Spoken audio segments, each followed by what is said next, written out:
Des travailleurs condamnés, une dizaine ont dû partir dès l'annonce de la fermeture vendredi. Ça se fera graduellement pour les autres d'ici le 11 novembre. De bons emplois perdus jusqu'à 18 et 19 $ l'heure. On s'en doutait un peu, mais tout le monde a pris ça quand même assez dur.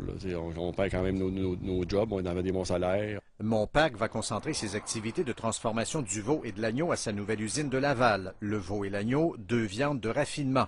Mais avec la crise qui persiste aux États-Unis, il s'en mange moins. C'est sans parler des difficultés à s'approvisionner chez les éleveurs. Donc, moins de veaux en élevage, moins de transformation. Évidemment, la demande aussi a souffert, ça fait quelques années.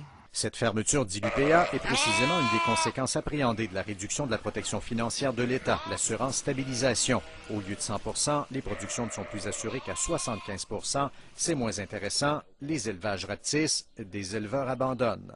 Il y a quand même un bon nombre de producteurs qui n'ont pas à la liquidité pour rentrer des animaux en élevage, pour racheter des animaux puis les mettre en élevage.